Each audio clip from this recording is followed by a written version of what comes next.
Okay, I'd like to welcome you all here and also the folks and members up to the Hayward office.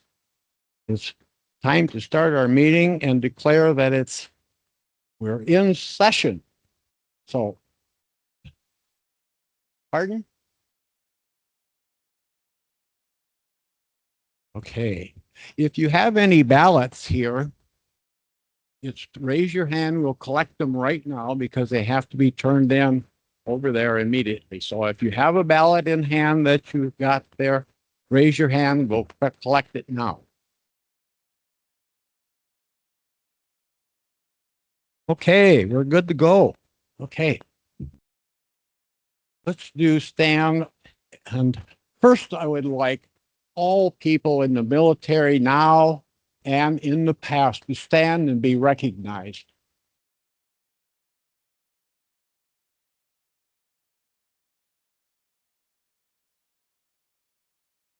Thank you for your service. Stay seats standing. Would we all stand now and pledge allegiance, please? I pledge allegiance, flag, United States of America, to the republic, which it stands, one nation, under God, indivisible, liberty and justice for all. You could be seated. Thank you. Now we're going to have the national anthem presented by our very own Charmaine Riddle.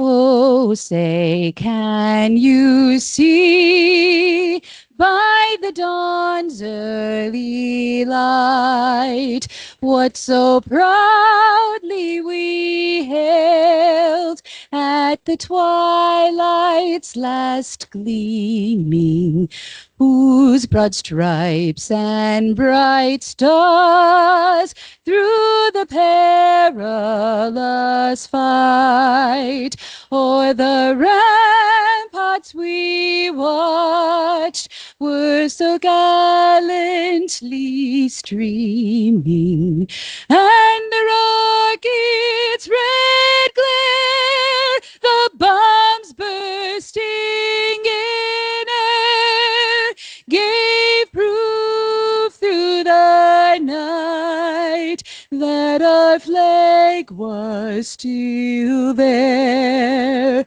Oh, say does that star-spangled banner yet wave o'er the land of the free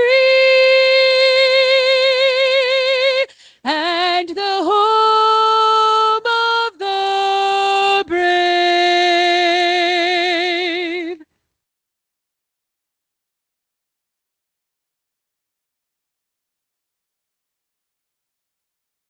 That was beautiful. Thank you, Charmaine.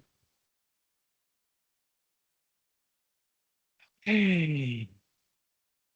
Announcements. Your mail-in ballots will only be counted if they are received as of yesterday. Meeting day balloting has closed, as I said before, and they will be counted over there by our resolution committee over there. So, and we'll have results soon. Okay, the $25 energy credit for registered members in attendance here and at the Hayward location will automatically be applied to your next energy bill. Drawings will take place at the end of this meeting and you must be present to win. So you're kind of stuck here for the whole program. Hey. Attorney Jessica Stresta will act as our parliamentarian for today's meeting. Jessica is based in Madison and is a shareholder attorney at the firm Frederickson in Byron, where she assists clients with various issues, including easements and right-of-ways, title disputes, utility finance, and electric co-op governance. Jessica has been working with Wisconsin Electric Cooperatives for 16 plus years. Here to report on the registration and quorum is Secretary Treasurer of our JREC Board, Joe Lawrence.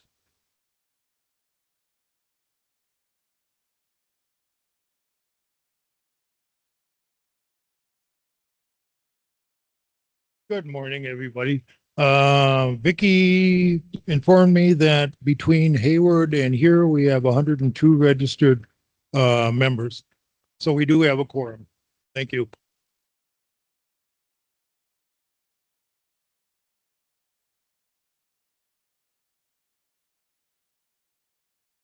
Are you available, Jessica?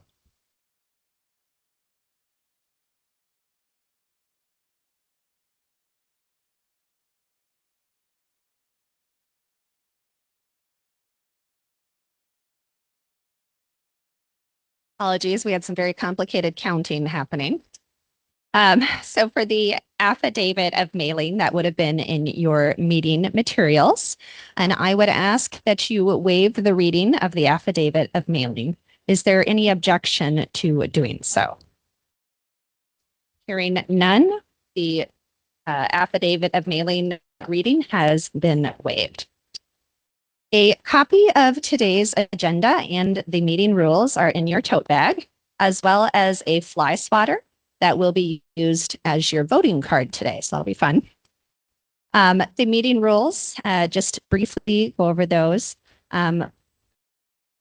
We do not have ballots this year for director elections since they were all uncontested races. So we'll get to that a little bit later. That will be a vote using those fly swatters.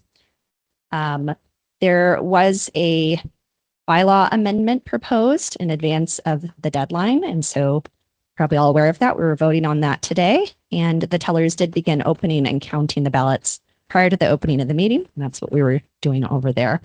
The meeting will be conducted in accordance with Robert's Rules of Order, which I do have available if needed. If you would like to speak today, please wait to be recognized by the chair before speaking, and please make sure you're at a microphone so that individuals at both locations can hear you. Your comments should be limited to 2 minutes, with any rebuttal limited to 1 minute. All right, with that, let's turn to the 2025 annual meeting minutes.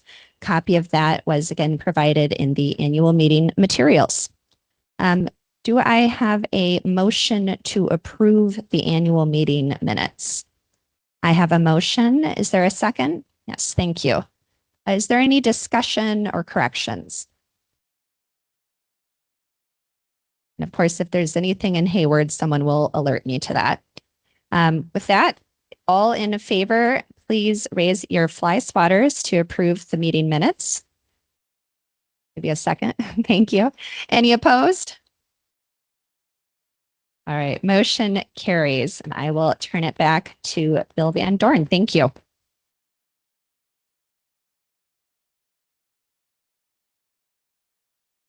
Thank you, Jessica.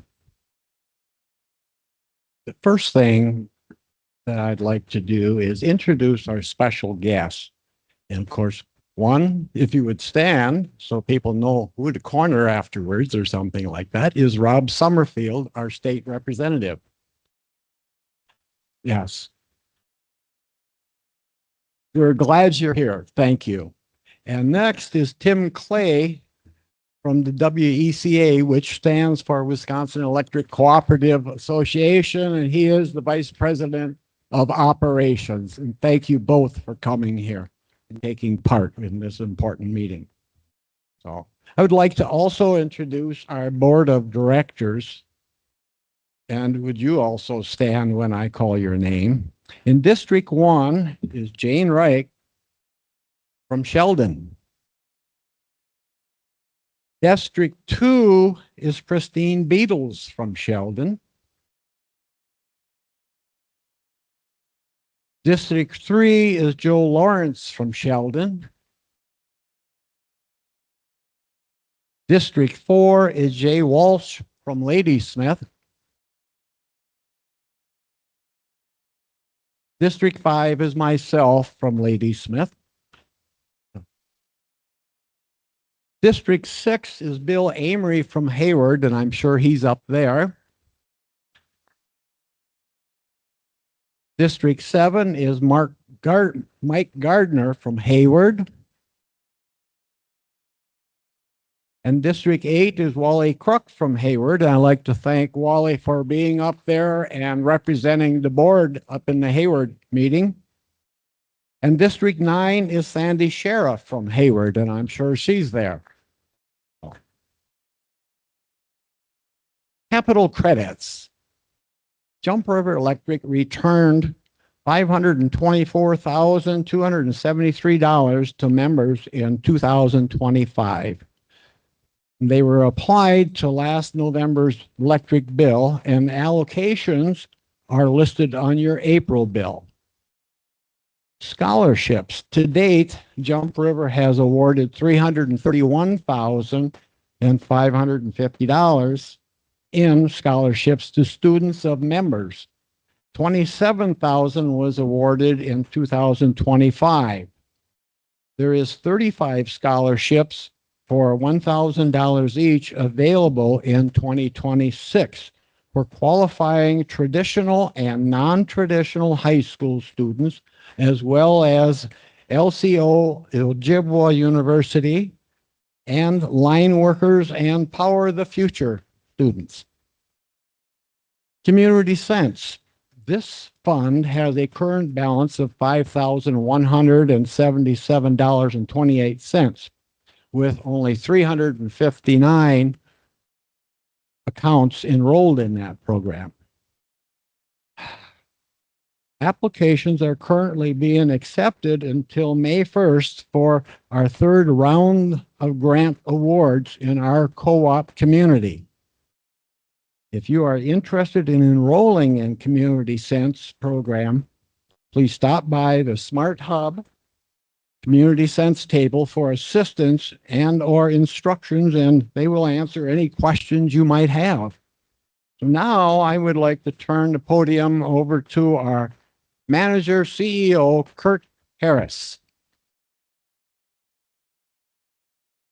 Thanks, Bill. So thank you all for coming out today. You know, member owners, that's what you are. You're the ones, your input, your participation drives what we do here as a cooperative. So again, thank you for coming out today on a weekend, spending your time with us, you know, to ask questions and hear what we have to say. So it's been a busy year, 2025, some good things, some challenges, and, you know, really looking towards the future of what we're doing. So.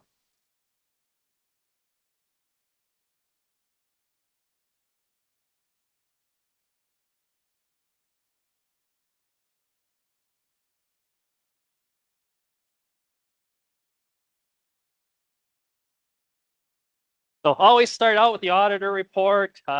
Just wrapped up our 2025 audit with Clifton Larson Allen. They gave an unmodified opinion of the audit, which means a clean audit, and agreed that the financial statement in the April 2026 WEC News was consistent with the audited financial statements. How your dollar was spent. This slide, I think I show every year, but I think it's important just to understand, you know, where the dollar does go. And, you know, 50% of every dollar you give us goes right down to our G&T Dairyland Power Cooperative for the cost of purchase power. So really just shows, you know, the importance of the, you know, the tie there with us in Dairyland, and also, you know, just be mindful that that's some cost that we just can't control. You know, 50% of every dollar goes down to Dairyland. Equity. So this was a big one when I took over this role in 2022, went through a strategic planning session with the board. And they really thought, you know, our financials were going backwards, downhill. So we put a lot of emphasis on, you know, cost cutting measures, you know, doing what's right. And I guess this slide says it all. You know, since 2022, our financial strength here of the cooperative has went up immensely. And a lot of that is, you know, cost cutting measures. We went from 27 employees in 2022. We're down currently at 23 employees. You know, we're doing more with less, but I think it benefits all of you. You know, we're stronger, saving money, saving your dollar. Kilowatt hours sold. So, you know, we are a very weather dependent industry here, and this slide shows just that.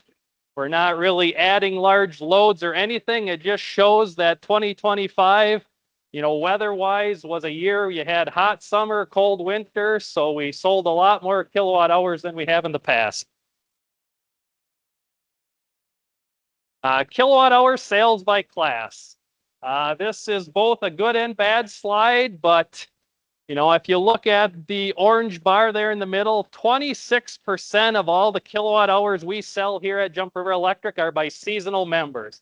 That is the #1 in the nation, which is not a great stat to have. That means the meter doesn't spin year round, but it really just shows the dynamic here we have at Jump River Electric. We are a very heavily seasonal cooperative. So presents some challenges, but some good comes out of that as well. What we did in 2025, busy year, operations side, 159 new services were installed, 13 miles of new infrastructure with those 159 new services. And this is a big one I'll go back to here in a few additional slides, but miles of overhead converted to underground, 16. We're really trying to boost reliability here. We have a kind of a unique territory, very heavily wooded. So, you know, undergrounding of those lines in strategic areas really boost reliability for some members. 351 poles installed or replaced, and 47 services changed for increased capacity. Plant and service. So you can see we're definitely a growing cooperative as we're adding new infrastructure, as we're, you know, replacing infrastructure. Our total plant and service, $62.9 million is what we're currently sitting at. So, miles of line. So this is one we track quite a bit, show the board this a lot, but you can just see throughout the years here, you know, just looking back 4 years ago, we had more overhead than we have underground. Currently, we now sit at substantially more, 31 miles more underground than we have of overhead lines. That's how much work we're doing to get that reliability where all of you want it to be and we want it to be. So, number of services, again, this continues to grow too as we add new members every year, sitting at 10,557 services in place. Average members per mile, this is one of the lowest in the state as well, but it is continuing to tick up, but we're sitting at 5.54 members per mile. You know, there's always conversation about, you know, the fixed cost facility charge being higher than investor owned. That is true, but this is the reason why. You know, they're probably at 50 members per mile and we're at just over 5 members per mile. So we do it on the fixed cost with lower energy charges, so make sure we're recovering what we need. Outages. So this one is, you know, to me, it's not where it needs to be yet. We are very unique, heavily wooded system, but you can see our outages, you know, the Jump River caused ones were 247 on the SAIDI numbers. So that's basically saying the average member was out of power for 247 minutes due to, you know, outages, trees, squirrels, any underground faults, things of that nature. So that's a big one. That's one of our top priorities, you know, even at the board level is how can we improve reliability? How can we get the SAIDI numbers better for all of you? So that's really what we're focusing on here. And, you know, I think you can see, you know, weather drives a lot of that, but you can really see that we're trending in the right direction from where we were in 2021, 2022. So reliability, how do we do it? So reliability remains one of our top strategic priorities. With board, you know, budget approvals, we've now been able to get on a 6-year vegetation management cycle So every 6 years, we'll be back, trimming out the high lines, using herbicide applications where we can, but on a 6-year rotation, that really, really will increase our reliability. We've never had that in the past, so we're just finally getting to a 6-year cycle, which I think will greatly benefit all of you. Sectionalizing studies.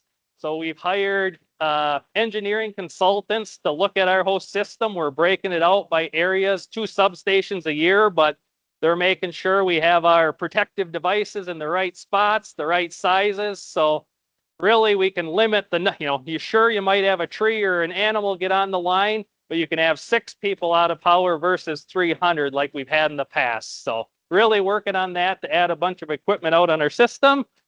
As I mentioned before, investing heavily in the undergrounding of lines. We've been doing a lot of that. We have a whole work plan is pretty much dedicated to that in specific areas.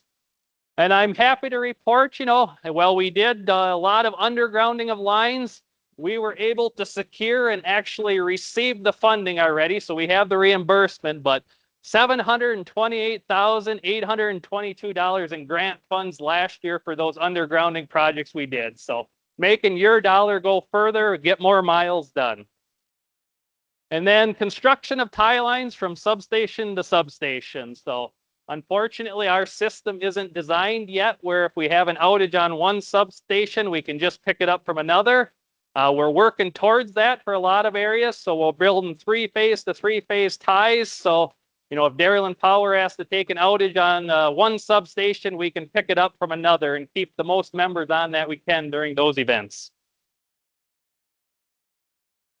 Outage notifications. So, over the years, that's been one big thing, member feedback as, how do you communicate better during outages? How do you do better during storm events to let us know what's going on?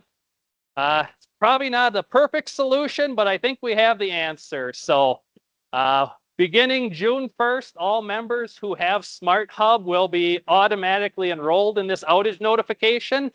So what it'll do every time there's an outage, you'll get either a text or email based on what you have set up in Smart Hub of when the power goes out, the estimated time of restoration, and when that power is restored. So I strongly encourage all members to get Smart Hub. And if you'd like it text, please get your cell number into Smart Hub so you can receive those alerts.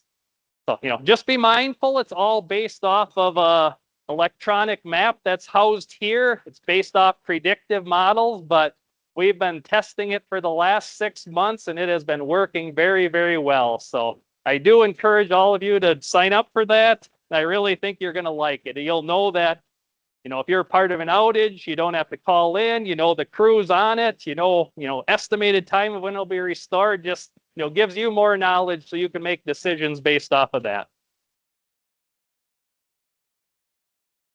So rates, probably everybody's favorite topic, my least, but I am happy to say, we've been doing very good here at holding our costs down. I think, through the years, I've heard a lot that our rates are a lot higher than competitors. I guess this slide we put together with the most current rates, and I'm happy to report that, we are in the bottom half of the rates. So our rates are lower than others, The one just above us, then IOU, is the biggest competitor we have. And our rates, are lower than theirs currently based on 1,000 kilowatt-hour users a month. So we're doing some good things here, but we're able to get by with lower increases while they're doing higher. And I think I see this trend continuing. So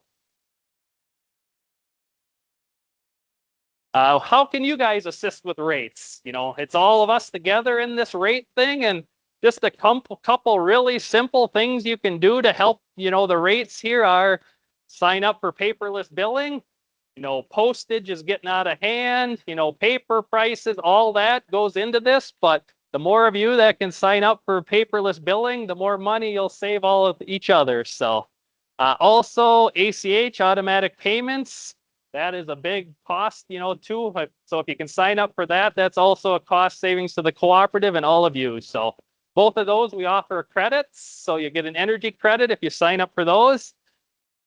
And then another one you'll see, we talk about this a lot in the magazine about demand. So, we just, the way we're billed from Dairyland, it's not just, kilowatt hour usage and a fixed cost. Dairyland Power wholesale costs have demand components, transmission demand components. So, you may not feel it valuable to spread out, your appliance usages. Don't use your oven, your dryer, and, all that at once. The more you can flatten out that throughout the day, the lower our costs from Dairyland are, which helps every one of you sitting in this room. So years ago, we put, if you ever look closely at your power bill, we always list the demand charge there. That's the peak amount you use in a month. The charge is at zero, but that's just so to educate, to be aware, the industry is really going to charging residential demand. But we've really tried to push the education of this so you truly understand what that line item on your bill and what the potential impact of that could be. Power cost adjustment. So as you're all aware, there's been these for the last several months here, a few more to go, but power cost adjustment is a mechanism to balance budgeted power costs to actually power costs. So these can be in the form of a credit. Unfortunately, the last few have been in the charge side of things, but PCAs are generated from our power supplier, Dairyland Cooperative, and then the local board here decides how we handle those, if we pass them on to the membership or if we're able to absorb them. So last year, we were able to avoid passing on 6 months of power cost adjustments from Dairyland onto you guys. And that was due to, strong financial year, sales were up, and also some cost-cutting measures. So, just be mindful, we don't pass them all along, only when we absolutely need to. So, and this just goes into a little more detail. We had the power cost adjustment for February, March, April, and May here coming, but what drove that was, you may think electric prices are always the same. They're truly not. And I did a snip of these. This would be through MISO, so from Canada, Louisiana, who Dairyland purchases power through. But we're looking at Winter Storm Fern here, January 24th. Dairyland was buying off the MISO market at 48 cents a kilowatt hour. 48 cents a kilo. That's incredible. That's what drove that PCA that we had, unfortunately. And then just fast forward a month later, February 26th, they're buying it at 2.4 cents. So, I guess my message here is, it's really a volatile energy market. I think, PCAs are more the new norm. There's kind of two approaches you can take. You can charge higher rates all the time and less likely to have PCAs, or you can have a lower base rate and more susceptible to PCAs. But that MISO market, which is out of our control, out of Dairyland's control, is what drives a lot of that. Power costs are getting very volatile. What are some things we're doing to help stabilize those power costs on our end is solar projects. So per our wholesale power agreement with Dairyland, we're able to, self-supply so much of our own electricity to all of you, which we've been doing. Last year, we worked with One Energy, who owns and operates these arrays, and 2.5 megawatt array came online in Hannibal last year, October 2025. And we have all the PPA agreements signed again this year for a 3.75 megawatt array constructed June 2026 this year with One Energy as well. What this is it's clean energy at a long-term fixed price. We have a contract where we're buying it for the same price for the next 30 years. So we can't get that anywhere else. We're not going to get that from Dairyland. They're not going to get it from MISO. So this is a big win to help stabilize rates on our end a little bit. It's a fixed price for 30 years. Data centers. So anybody who reads the news, watches the news, this is a hot topic, no doubt. We are having conversations with some data center companies that want to site some load in our area. And, we got to be mindful, though. Our number one priority is protecting and benefiting all of you, the current members. If the data center is not going to do that, it's an absolute no. But, how can we assure that happens? So What we're working on is they'll pay 100% of the infrastructure costs that need to go into getting these loads sited. There's a security agreement we're working on with legal that would cover any unpaid bills. So if they don't pay their bill, we have plenty of money sitting there that there's never an issue that we won't be paid. And there's margin built into the rate that helps every one of you stabilize rates. So, you know, what we're looking at isn't the large scale brick and mortar, you know, 300 watt mega data centers. What we're looking at is, you know, 1 to 2 megawatt shipping containers that have a closed system. So basically a kind of a radiator system. It's all closed, no wells, no water usage. So if done correctly, these can be honestly a game-changing load for a cooperative, and that's what we're working towards, hopefully, to get something sited. Safety is no accident, so I just want to take a moment to thank all the employees. You know, we have been doing a lot of stuff with less employees than we've ever had, which I'm extremely proud of every one of them. Like I said, we went from 27 down to 23, and we're getting a lot more done, you know, just being more efficient, got our priorities all aligned. But I want to take a moment to thank all the staff. It's been an incredible year. It's been an incredible 20-year career so far for me, but 3 years in this role, it's been great. You know, safety is no accident, and I guess this slide proves it. I always like to say, you know, we've had no lost time accidents since July of 2020. We have over 271,550 employees hours worked without a lost time accident. So that's incredible. The kudos goes out to the employees for going home safe every night, making sure they're doing things right.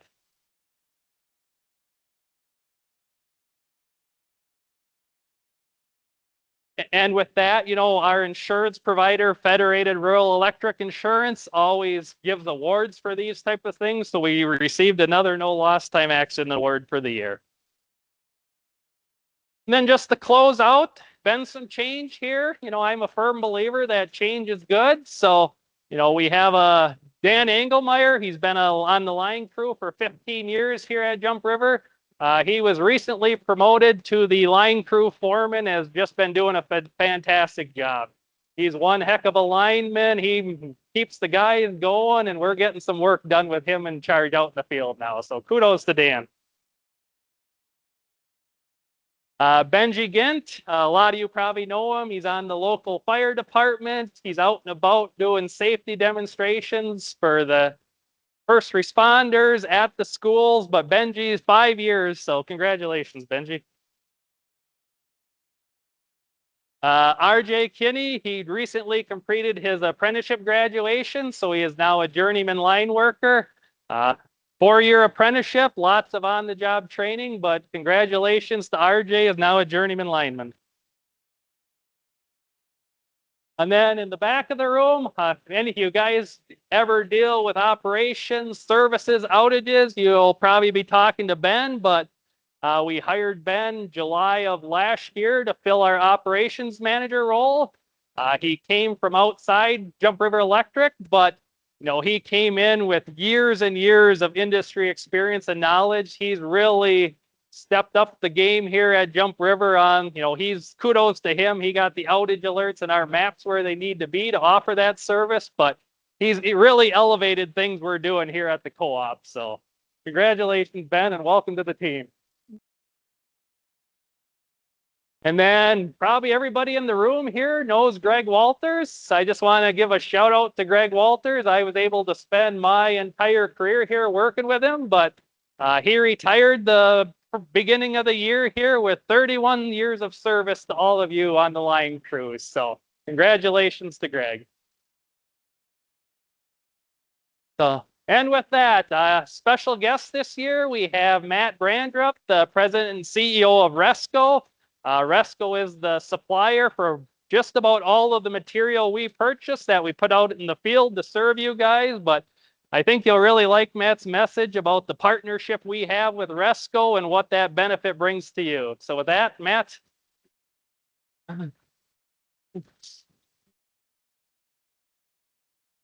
Kurt? They're just down. And I think is it's this? just down. That one? Yep. Okay. Hey, good morning, everyone. It's a pleasure to be here. I grew up in Eau Claire and spent a lot of time up this way, enjoying the Flambeau River and doing some grouse hunting up here. So it's great to be back. I'm here to talk about Resco, probably a co-op that you might not know, but we played an integral role in making sure Jump River has reliable power to all of your homes and businesses, and do it in a way that we can bring the most savings that we can on the product that we sell. Going to cover Resco, introduce you to Resco a little bit, talk about cooperation among co-ops, the 6 cooperative principle that Jump River and Resco partner through, talk about how we do that. Talk about our industry a little bit. We sell material that, starts at the power plant all the way to your home. And the last few years during the post-COVID times, there's some challenges there. And with inflation, lead times, I want to cover that. Some good news there, some bad news there. We'll talk about that. Talk about the co-op model at work. It's a very, very powerful model, not only Jump River's co-op model, but all the supporting co-ops around Jump River and how we help that. Talk about that value and how that value ultimately goes back to all of you, the members of Jump River. And talk about some investments that we made, some large infrastructure investments just south of here, down in the town of Stanley, a warehouse that is helping support all of Jump River's needs. But first, our history. We have a really, really long history. In fact, we just celebrated our 90th birthday earlier this month. Created way back in the 30s. And we were part of the Wisconsin Statewide Association for many, many years. Back in the early times of the co-ops had a really tough time getting the needed material to string up the poles, cable, all the connectors. The investor-owned utilities at that time kind of had a stranglehold on supply chain. So we were created to help break that stranglehold and have been doing it for many, many decades. In fact, in 1972, during the 50s, 60s, 70s, we expanded way beyond Wisconsin. We started calling on all the neighboring states, upper Midwest, Northern Plains. And so the board at that time decided to spin off the statewide organization and rename us Rural Electric Supply Cooperative. So since 1972, have been known as Resco. Long history, rich history in the co-op movement. Again, we're the original not-for-profit material supply co-op that covered much of the upper Midwest. And started ERMCO Transformer. ERMCO Transformer is a really unique manufacturer. In fact, they're the largest transformer manufacturer in the United States, but they're co-op owned. Us, along with the Arkansas Electric Co-ops, had started ERMCO way back in the 60s. While we don't own ERMCO anymore, chances are the transformer that is either in your front yard or up on the pole serving your home is made by ERMCO Transformer. Again, a co-op manufacturer. And then, of course, started Federated Rural Electric Insurance, the insurance co-op that covers nearly all the electric co-ops in the United States. Here's a footprint today. We actually cover a pretty big area. We cover all the way to the east, Michigan, and all the way out to Montana, as far south as Missouri. So we've grown over the decades. Pretty lean and mean organization, though. Only 86 employees, 10 locations. Those locations are warehouse locations for us that we warehouse all the material that our co-ops need. Here are about 65 million of dedicated electric utility material. That's a big number. We're purposeful, though, in carrying that large amount of inventory to make sure that we can absorb that cost, and the Jump Rivers of the world, all of our members, can keep their inventory lean and mean, again, saving their members on the carrying cost of material. We are governed by an 18-member board of directors. We have 2 representatives from each of the 9 core states that we cover. Representatives here in Wisconsin's Robert Cornell, the CEO at Washington Island, and then Jeff Gasteyer, who is a director at Dunn Energy. I talked about the 7 quadrant principles. Cooperation among co-ops. It's kind of where Resco and Jump River partnered together. And I always like to point this out. The electric co-ops over the decades have done a wonderful, just masterful job of, when they see a need, to create a co-op to fulfill that need, and have really vertically integrated their businesses over time. We're a perfect, obviously Jump River supplies all of you electricity on a not-for-profit basis. Rural Electric Supply supplies the material. Federated supplies the insurance. And from a financing perspective, CFC, or Cooperative Finance Corporation, supplies the finances, the money, the cash, lends the cash, all on a not-for-profit basis. And why is that important? All of those entities can help save Jump River on the costs on a not-for-profit basis, whatever the product is. And the electric co-op industry deserves kudos over that time period to create these co-ops to bring that savings. So talking about my industry, supply chain. Again, that cable that's sitting over there, that's a perfect example of the material that we supply Jump River. There's been some challenges. Post-COVID 2021 to 2024, significant supply chain issues. There were many utilities, not the utilities we cover, but many utilities around the country that literally could not get product. There were some cases where investor-owned utilities couldn't get a transformer, and so the house was built, but they couldn't literally connect electricity to the transformer. We played a key role in making sure that our members were served and served well. As I mentioned, we carry a lot of inventory. We're partnered with cooperative manufacturers like ERMCO, and they really came through to make sure that we're able to supply all the needs that our members needed on transformers especially. There were some long lead times there. There's still, there's good news. Most of those lead times have come back in, but there's still some material with longer lead times. And so we bulked up our material at our warehouses to make sure that our members are taken care of. The bad news is during that time, there was some significant inflation on all of the material that we sell. And that's just not specific to Resco. That was specific to the entire country. And unfortunately, I'm going to, demonstrate that with a chart here. You can see it's a little hard to read, but we track the inflation on all the basket of products that we sell. We probably sell 1,500 different types of products. We track that inflation rate on all those products each and every year. You can see from 2010 to 2020, very tame inflation, maybe 1-2%. You can see in the middle part of the decade, actually, there was deflation in product costs. But look what happened in 2021, 2022, and 2023. Huge inflationary increases. Now, that's not specific to our industry. There are many industries that encountered significant inflation, but our industry was one of the hardest hits. And in terms of since 2020 to now, everything that we sell on average has gone up by 60%. So if a co-op has a work plan of 5 million, which is a pretty common number that a lot of our co-ops, especially in Wisconsin, spent, they spent $5 million in 2020 to buy the same exact product today. It costs $8 million. That is a huge budgetary burden that is going to continue on. This isn't a case like maybe gasoline where it goes up and down, comes back down. That's the new norm. So all of our members face really tough budgetary decisions as it relates to making sure that we continue to finance the needed product, whether it's for storm restoration, whether it's for new services. And as all of us know, there's a lot of aging infrastructure out there, whether it's the old transformers that's been around for 35 years. Those cost a lot to replace. So all of our members have these budgetary challenges. The good news is, whether it's Resco, Jump River, we're on that not-for-profit co-op model.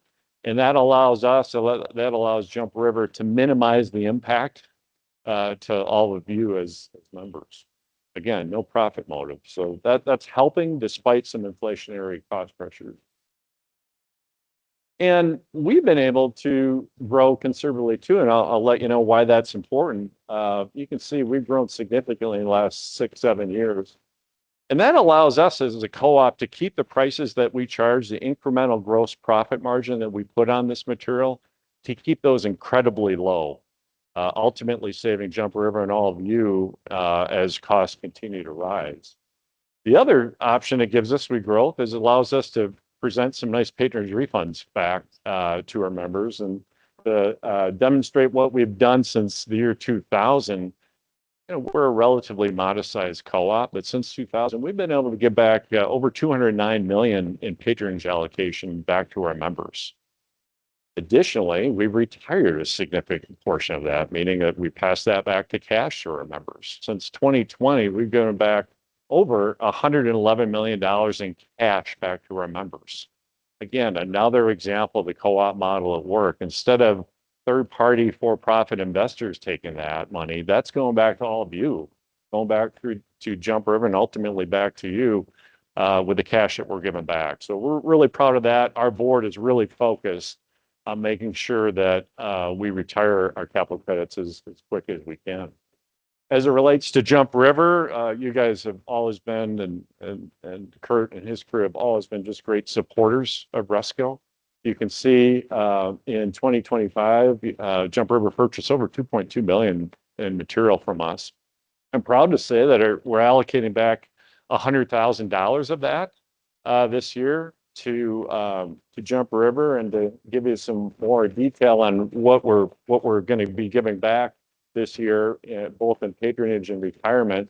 Again, total allocation of 100 grand. 30% of that goes back immediately in the form of cash to our members. And as I talked about, we really try to retire those outstanding capital credits as quickly as we can.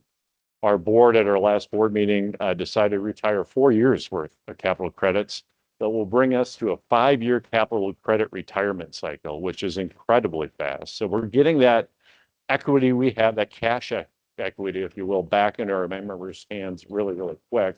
And so I do want to just quickly present a check. When you add in the 30% cash that we're giving back for 2025 patronage, along with the 4 years we're retiring, giving back a check almost 80 grand back to Jump River. So I'll give that to Bill real quick. Thank you, Bill.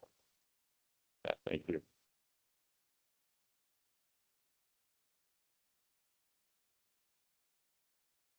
And this is kind of accounting, but it's key accounting. I want to show the co-op value at work so you understand the role that Resco is playing in making sure that we keep the incremental gross margins that we charge on top of the inventory that we sell to as low as possible.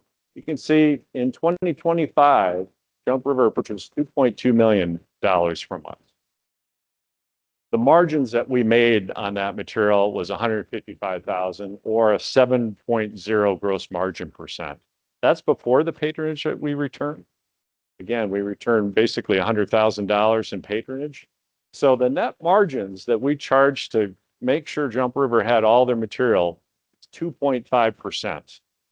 If you compare that to the for-profit entities that compete against us daily, going to be averaging 18-20% on the material. So some significant upfront savings that, I want all of you as members to know that we're bringing Jump River in terms of low cost. And finally, we've reinvested into Resco for the future. We're really proud of our newest building that we built just down the road in Stanley. Great facility, a much needed facility. Quite frankly, we were out of room at our Middleton facility in southern Wisconsin. Really excited about this. We actually were able to build it on one of our members' lines, Clark Electric, and it's just given us a much greater ability to make sure that we bulk up our inventory and frankly have the room to store that inventory. And, this is a 50, 60-year building.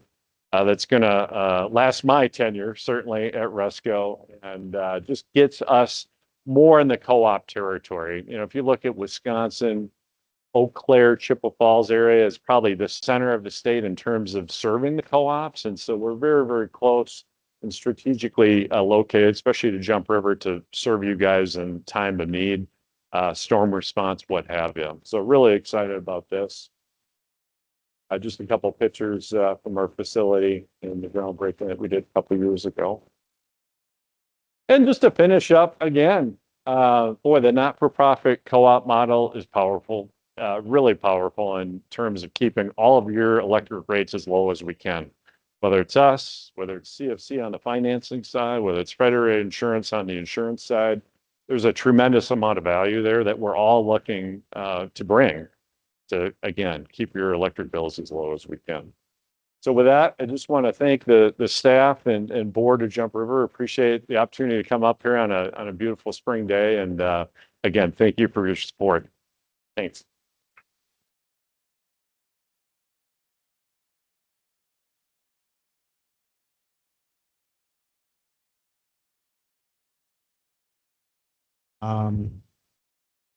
Are there any comments or questions for the reports you have just heard? Now is a good time to ask them if you got any questions. I know it's a little bit complicated. Yes, there we go. Come up to the mic if you got a question, please.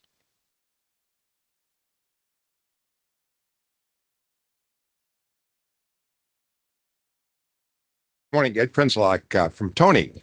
Great presentations, creates a great opportunity for us to learn about our co-op.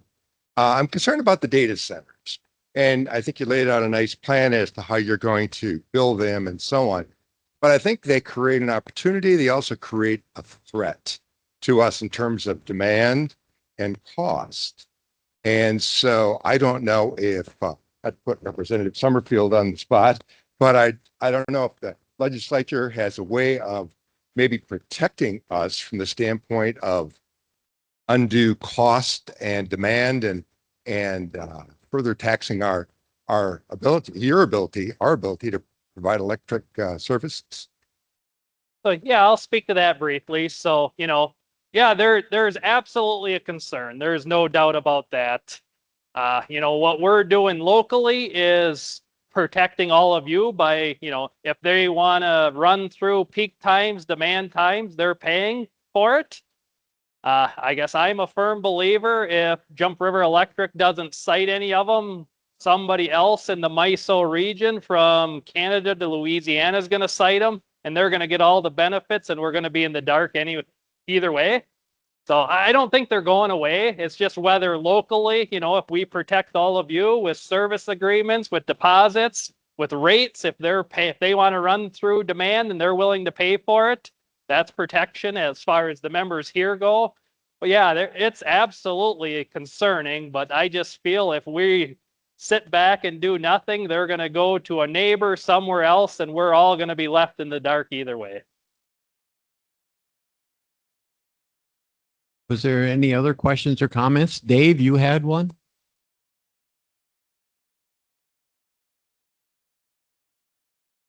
Last winter in January, when we had real cold, the windmills and the solar power didn't produce, so we had to buy power. So are we supposed to count on them for stuff like that? How many times are they going to fail? I mean, I'm not a firm believer in them, and maybe other people are, but I think it's backwards. Yeah, to today's point, why the PCA occurred is it's kind of a double-edged sword. Unfortunately, when we needed it most, Dairyland Power's coal plant broke down with an unplanned outage. So that created half of the power cost we had. The other half was exactly to your point. The wind did not blow when it was that cold. And, yeah, it's, I hope everybody's eyes are open, but, it is a two-edged sword. Really, when the highest demand, when you need it most, those 30 below days, the wind and solar typically aren't there to bail you out. So, yeah, we do need every energy resource, but, half of that was caused due to Dairyland's coal plant being shut down over that time period for an unplanned outage, unfortunately. So, but Dairyland's, that's from Dairyland. They are looking forward. They just acquired several natural gas plants down in Illinois. So they're being proactive. They're not committed to just wind and solar. Their eyes are wide open on nuclear energy. So, I think they're open. It's just, I know Rob Summerfield's here probably listening, but it does come down to law and legislature. If they're going to force closure of coal plants, we're all going to be in the dark. So, make your voices be heard. That's really what it drives from is politics. So, thank you. Are there any other questions or comments? We have a question, Hayward. Just speak up. Yep. So on the data center again, so I saw the slide and the previous question. So if they meet those objectives that you have on your bullet points here that you showed, is there a financial benefit then to Jump River and us? Or is it just if protectionism that we have it more under our control, or both? Both. They're paying their fair share and then some. We're actually next Tuesday, we have a board meeting. I'm presenting a rate to the board for a load such as this. And, you know, we're building a substantial margin into that rate to benefit all of you, the rest of the membership by that, you know. That's margins we don't have to recover all from all of you to run the business. It's going to be from the data center. You know, there's a very healthy margin with these loads built into that rate, as well as paying their fair share if they do run through any peak. They're paying, you know, more than what Dairyland charges us. So there's margin on that. Does that answer your question up there? Yes, thank you. Yep, thank you. Are there any other comments or questions, even from the Hayward direction? That's where that came from. If not, we will move on our program here, and I'll turn it over to Jessica, and she can do some more here and talk about elections. All right, thank you. Try to speak up so we have a train coming here. So first want to introduce the election inspectors that helped count the ballots this year. And actually maybe a better title would be ballot inspectors, because as you know, we did not have ballots for the election, which we'll get to in a moment. But big thank you to Doug Dykus, Jerry Geisler, Jean Ludvigsen, who are over here in Ladysmith, as well as Richard Gilbertson and Kathy Overman and Hayward, who did go through and count all the ballots that were submitted via mail or in person at today's meeting, and then added those together with the online voting. So thank you to everyone who participated in that. Next up, do want to get to the director elections. So we have 3 districts up for election today. We have District 3, which is Joe Lawrence. He's from Sheldon. He's unopposed. And when I say your name, if you want to just either stand up or wave, make sure everyone knows who you are, that would be great. Thanks, Joe. From District 4, I have Jay Waltz, Ladysmith, unopposed. I don't know if Jay is here. Yep, thank you. And then District 9, Sandy Shara, and Hayward unopposed, and I assume Sandy is in Hayward. And so with that, because they were all incumbents and they all ran unopposed, we did not have ballots issued for the elections. And so pursuant to the bylaws, we are able to conduct a voice vote. And so for that to work, I am going to ask for a motion to cast a unanimous ballot to elect all 3 of those candidates. I have a motion. Is there a second? Thank you. I have a second. So all in favor, please raise your fly swatter this time. The same in Hayward. And any opposed? Okay. Thank you. Everyone has been re-elected. Congratulations, and thank you for continuing to serve.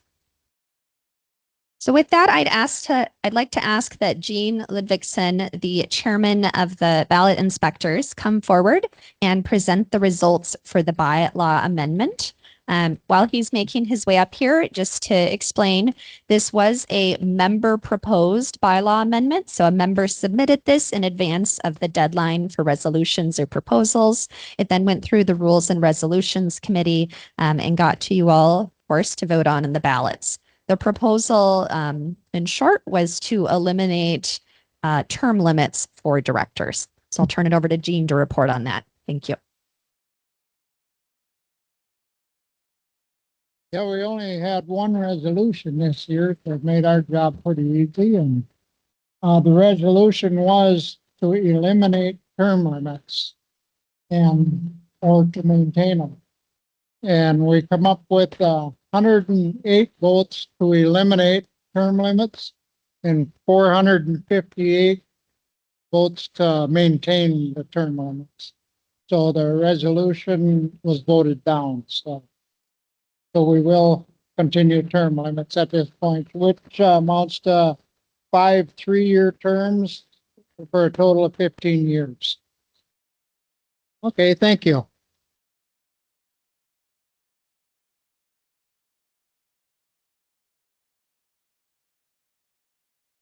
It's so consistent with past practice. We will retain the ballots for 30 days, and after that, they will be destroyed unless the members direct us otherwise today. And with that, I will turn it back to your chair, Bill.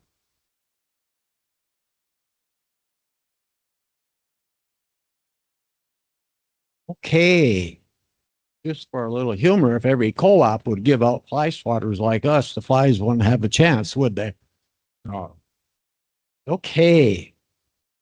There is no unfinished business from last year in 2025. So we move on. We call for any new business. So from the floor here, is there any new business that you can come up with that we should address at this time? If not, I will turn this over to Kurt for the fun part here. So, and you'll be glad you stuck around. So yeah, now time for everybody's favorite part. So you had to be present to win. No directors or employees are eligible, but we'll have one $500 energy credit prize winner and 5 $100 prize winners. So everybody that was registered was put in and it'll spin away.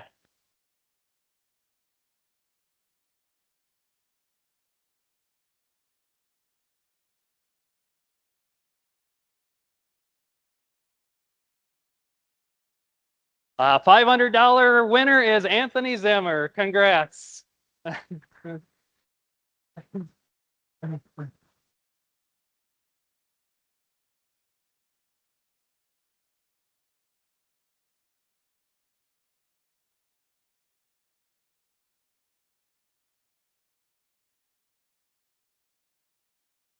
Lloyd Butterfield, $100 winner.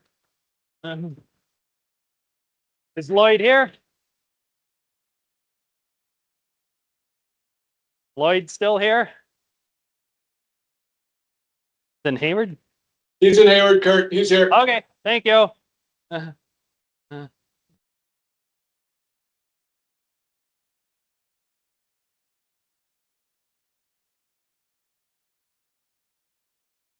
Robert Gazdike? Robert? Hayward as well? Hayward?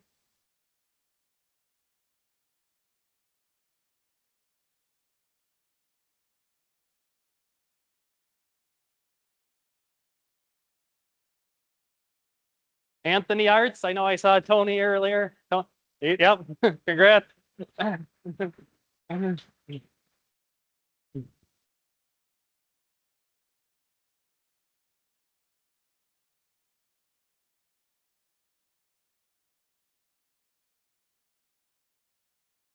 Judith Hahn, Hayward as well.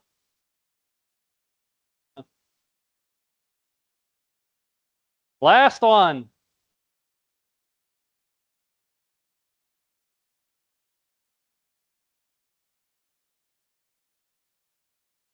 Jerry Geisler. So congrats. Thank you all.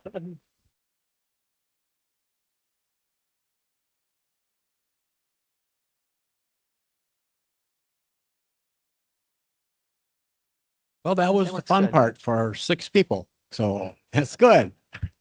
But it gives us hope for next year. I would like to thank all of you members showing up here and in the Hayward location for caring and being involved. I guess this is what the co-op world is all about. So, and I think they explained it as best they could with the last 2 presenters here, with Kurt and Matt. It is so different than the other business world out there that sometimes it's hard to wrap your head around it, but the more you know about it, the more you like it. So from there on, if there's no more new business, I guess we're going to move on And I will entertain a motion to adjourn the 2026 annual meeting. Motion made. Is there a second?